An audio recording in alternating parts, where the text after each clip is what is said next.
Imagine this. You wake up one morning, sunlight peeking through a window, but something is terribly wrong. You try to roll out of bed. You can't. Your legs don't work.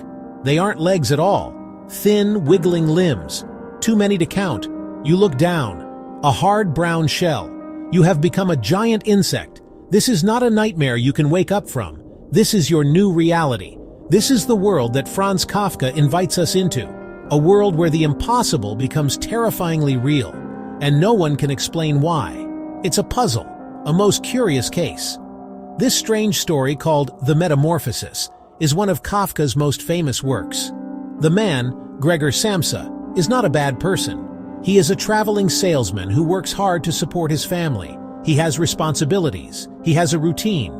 But one morning, without any reason, his life is turned upside down. He is trapped in a body that is not his own. His family, who once depended on him, now sees him as a monster. They are afraid of him. They are disgusted by him.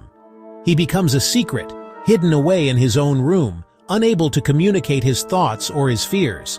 It's a simple observation. The transformation of the body reveals the hidden feelings of the heart. The story is not about magic or fantasy. It is about something much more familiar. It is about feeling like an outsider in your own home. It is about the terror of not being understood. Gregor's mind is still human. He still worries about his job. He still loves his family. But his new form creates a wall between him and the world he once knew. He listens through the door as his family discusses their troubles, their voices filled with a frustration that slowly turns to resentment. He is a prisoner in his own life, a spectator to his own tragedy. The evidence of his isolation is all around him, in the apple his father throws at him, in the way his sister stops caring for him. This opening scene is a key. It is the perfect introduction to the mind of the man who created it. Franz Kafka did not just write stories, he built mazes out of words. He crafted riddles about the human condition. To understand his work, we must first understand the man. We must look at the clues he left behind in his own life. His diaries, his letters, his relationships, they are all pieces of the puzzle. By examining them, we can see how a quiet, anxious man from Prague imagined a world that, upon closer inspection, looks surprisingly like our own. The game, as they say, is afoot. Every great mind has its obsessions. For Kafka, the mind was not a palace, but a cluttered room full of spiders. His primary motivation was not fame, nor was it money. It was fear. He was afraid of everything. He was afraid of his father. He was afraid of failure. He was afraid of sickness. He was afraid of loud noises. He was afraid of being misunderstood. His diaries are a catalog of these anxieties, a detailed record of a mind on high alert. This wasn't a simple neurosis. It was the lens through which he saw the world. He believed beneath the calm surface of everyday life, something terrible was always waiting. This anxiety tangled with his dreams and his relationships. He longed for connection. He longed for love. He longed for a normal life. He was engaged several times, most famously to Felice Bauer. Their relationship was almost entirely through letters. In his writing, he could be passionate. He could be brilliant. He could be charming. He created an idealized self on the page. The idea of marriage filled him with terror. He craved what he feared.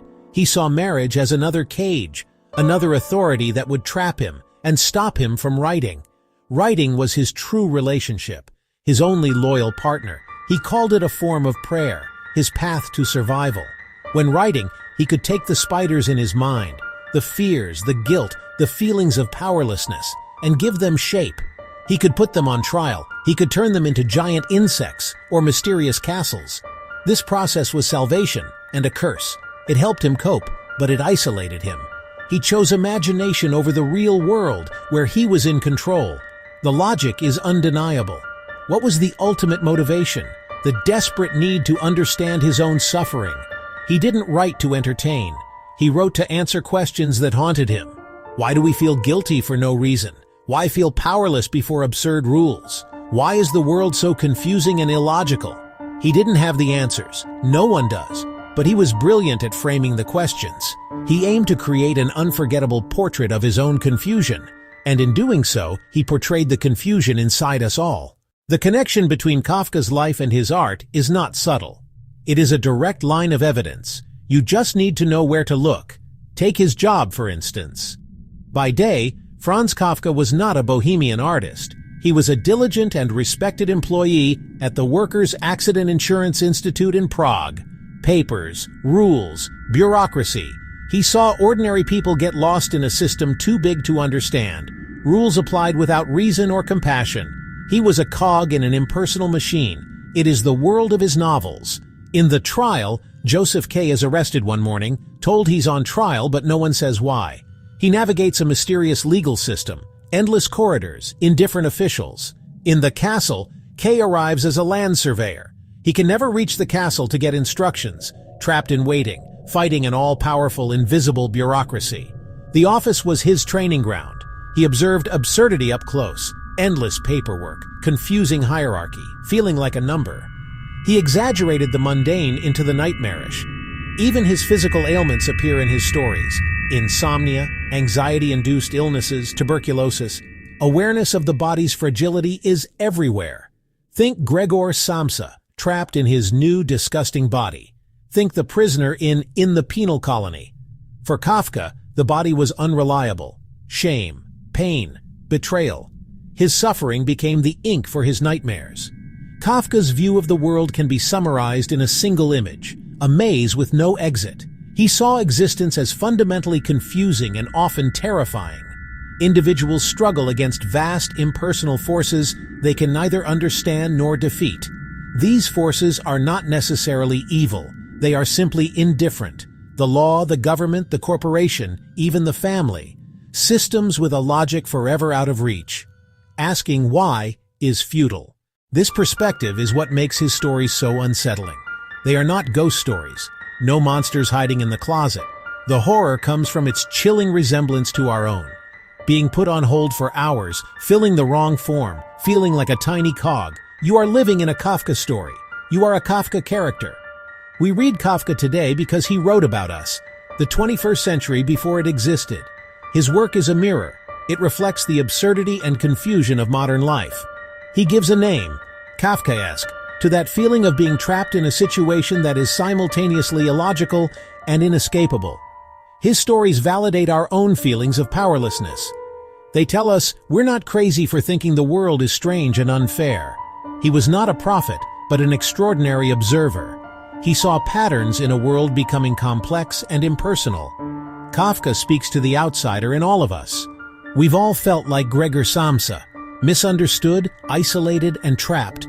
We've felt the sting of judgment, like Joseph K. before an invisible court.